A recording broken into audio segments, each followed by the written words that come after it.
from Gravel Bike, California in Lone Pine as we're going to try and tackle Horseshoe Meadows. Now, Onion Valley Road is my all-time favorite climb. Horseshoe Meadows here, it's actually longer and takes you to a much higher elevation, and also ranks as #1 as PJM's toughest in California. My interesting angle is today I'm actually on a road bike, but still I don't know if it's the right one. Sure, it's going to be better for climbing, but at the same time, roads at these elevations are broken up into segments, so will a 20-mile descent actually be okay on 25s? Finding out for you. Let's roll.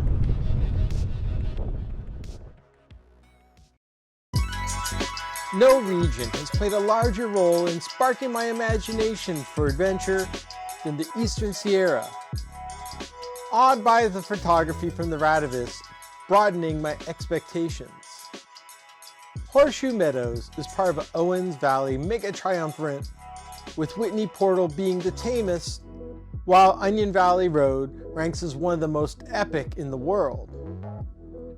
Already we've compared it to the top climbs in the Tour de France, and while Horseshoe's overall grade falls roughly a percentage point below, factoring the length and higher elevation, you have to consider some of the parts as a whole in its toughness.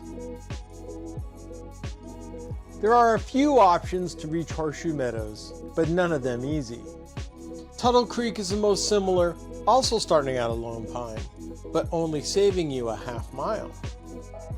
You could argue that Lubkin Canyon is the toughest, with the same gain, covering 2 less miles. But we went with the PJM cycling route that this extensive climbing resource labels as the toughest in California. This ascent you can divide into 4 parts, starting with the Whitney Portal Rd section, occupying the first 3 miles. The southerly 6.5 miles looks tame on paper, but the exposure and winds is like invisible molasses. The switchbacks tighten like an accordion the next 7.5 miles, but hits hard, averaging 8%.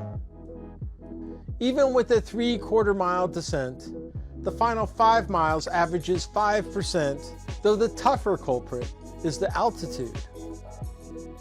Overall, you're looking at over 6,000 feet of climbing, reaching nearly 7 when all is said and done.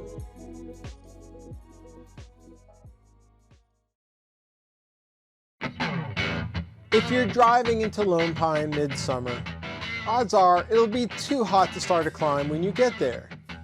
But our plan was to camp at Portuguese Joe Campground to get an early start the next day. That was pretty empty, being midweek. Nice to cool our toes in the water flowing from Mount Whitney. We parked Vic's van in town the next morning, not knowing how long this excursion would last, officially starting our climb, turning onto Whitney Portal Rd, with temps delightfully in the high 60s, leaving town with a reminder to visit their famous film museum and to think about why this journey is possible. It isn't odd to see the sign here, except it was a Thursday, as a lot of events like to take advantage of the Alabama hills, and seeing people walk this road isn't unusual, but seeing scores of teams supporting them is. Not realizing the 135-mile Badwater race was going on midweek that caught my attention years ago, getting me into ultra running, seeing runners finish the final dozen miles off that started 2 nights ago. This kinda took our mind off that we were here to ride bikes, while this landscape's uniqueness helped too, as well as other people on bikes, because it's more important to focus on what's near you, since the scale in front will convince you that you're moving. It's a good thing Vic and I covered this area before, because there's a lot of details you can get wrapped up in, banking in the fastest 3 miles, even faster than it feels, saying goodbye to the runners with the same awkward encouragement I normally receive. You can see the finish, awesome! Almost there! You really have to not be paying attention to miss the turn, as the directions get even simpler after this, with some of the last outcroppings blocking views of the Sierra, gorgeously punctuated by some rare freewheeling.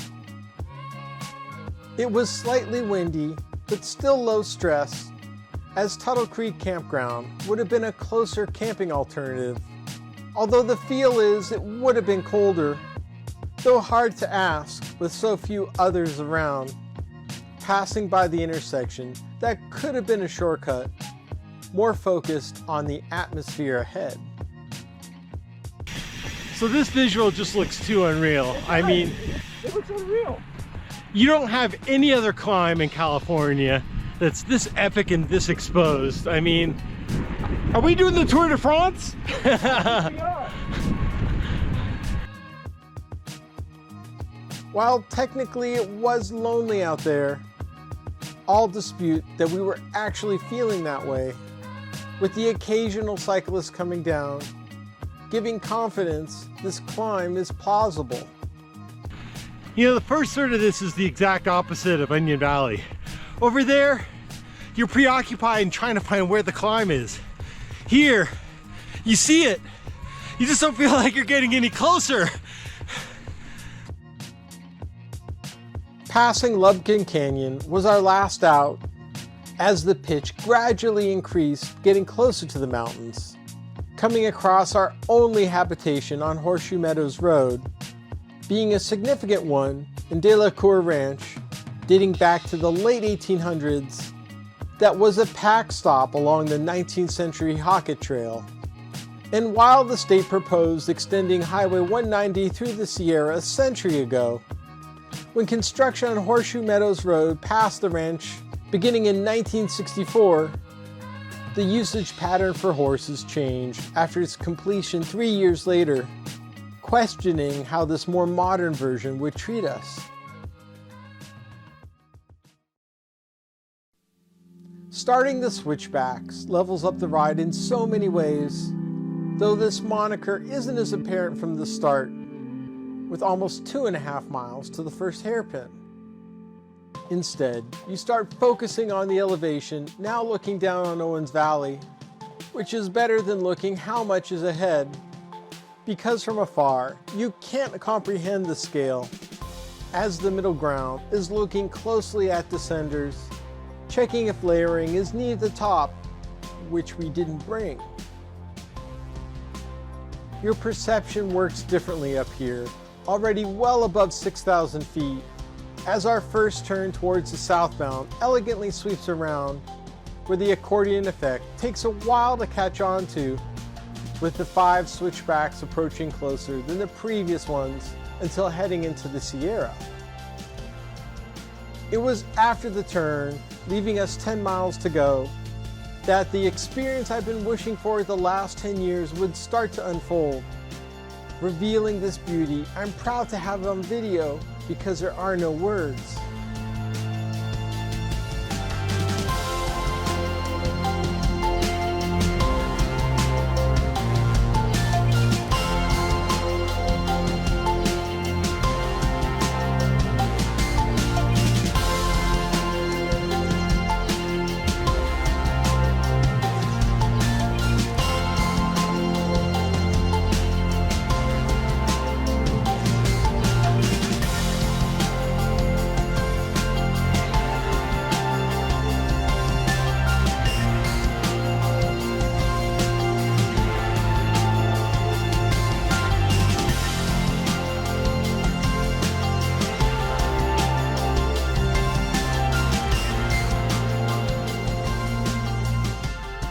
There's so much to absorb visually that you ignore your riding effort, meaning it was smart to pull over 3/4 of the way up, as the altitude can also shift your attitude.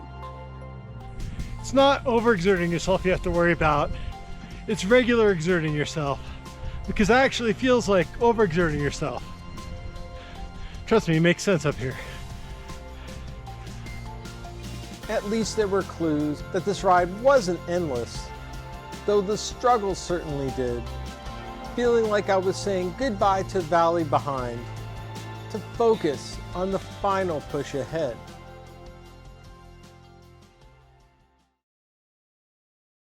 The legs here were starting to tighten up, reducing the novelty of seeing snow just ahead, let alone approaching this noteworthy boulder with a rock calling out Waltz Point.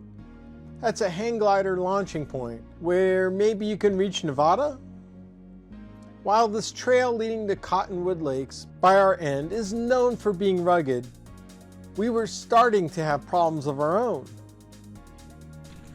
9,500. Haven't even reached 5-digit zip code yet. We took this descent with a grain of salt, accepting at this time of this 3/4 of a mile reprieve, ignoring the reality we'd be climbing it on the way back. But the elevation was starting to strike Vic hard, returning to climbing.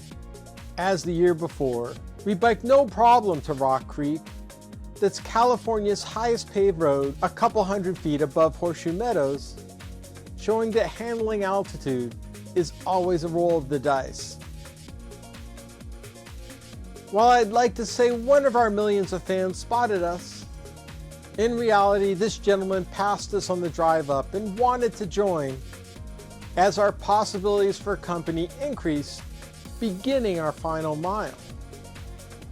Finishing up, there's not a lot of pomp and circumstance, although part of that was not exploring the busier complex above, as part of that is with the mechanics here, that even at this elevation, there's still plenty of real estate above, making you feel small next to the environs, with Cottonwood Lakes laid out to the northwest, while Cottonwood Path taking you deeper into the Sierra to the south. The end of the line looked to be adding a needed water fountain and tons of information to get wrapped up in, and probably something in there showing Horseshoe Meadows is closed about half the year for snow, but it was hard to concentrate with our popped ears, meaning it was time to hit the road for our final chapter.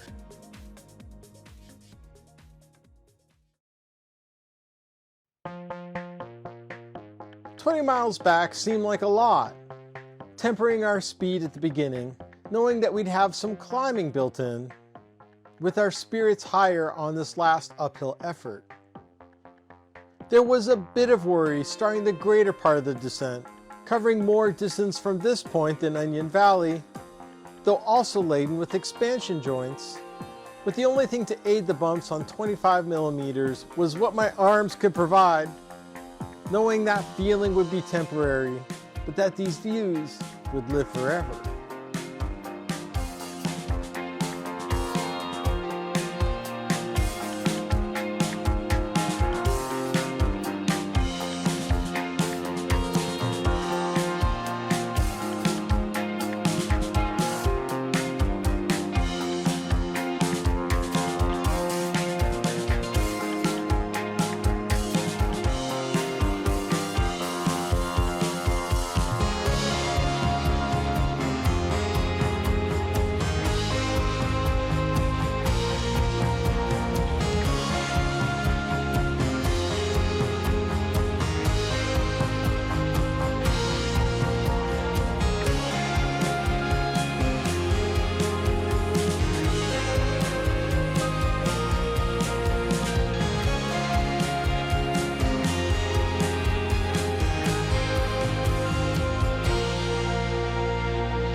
Needless to say, it didn't take long to make it back into the valley.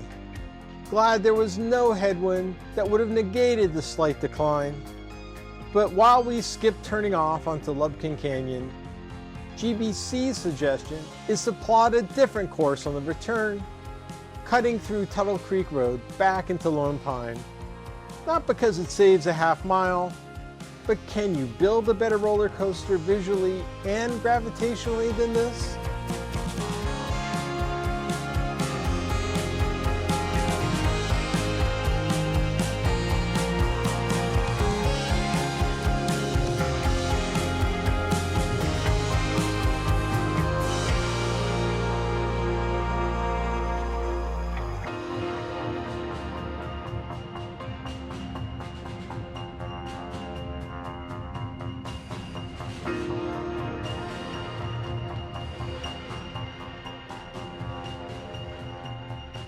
Hard to equal the ceremony in town, to match the last 2 miles.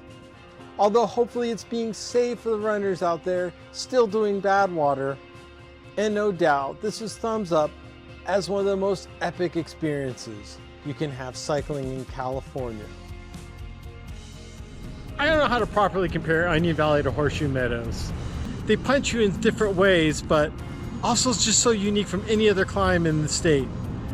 Just reaching that elevation after so long, yeah, it really wears on you being out there, so I don't know, just don't do both in the same day. Anyways, you want to support us, go ahead and hit the subscribe button or share these videos, or go support us on Patreon or through our shop so we can bring you more from the State of Dirt.